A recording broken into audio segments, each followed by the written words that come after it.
Adesso che sì! Che paga lei, che paga lei per la lavoro!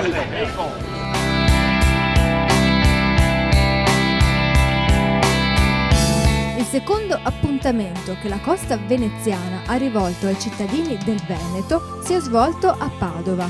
Un'altra opportunità per le città dell'entroterra per avvicinarsi e conoscere le spiagge veneziane con la loro celeberrima accoglienza.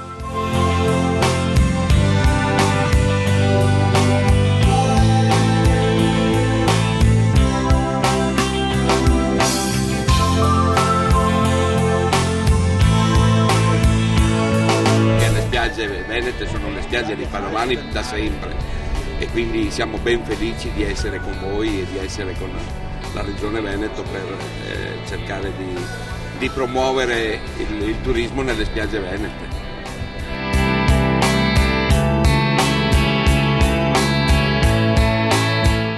Devo ringraziare la città di Padova, il sindaco, l'assessore Peruz e tutta l'amministrazione per averci dato questa opportunità. Questo itinerario che è partito da Treviso, oggi a Padova, poi Verona e Vicenza, nelle città d'arte più importanti della nostra regione, e questo itinerario culturale, enogastronomico e turistico che sempre di più mette in evidenza le potenzialità della provincia di Venezia.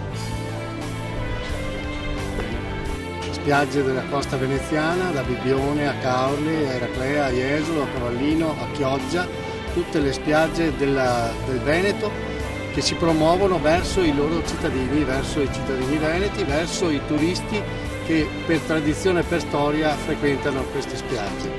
E assieme a Casinò, assieme alla provincia di Venezia, assieme a tutte le realtà, l'azienda di promozione turistica, l'Unione delle Proloco della provincia di Venezia e con i consorzi di promozione turistica ci proponiamo ai nostri cittadini con spiagge qualificate e con i prodotti sempre di più diversificati.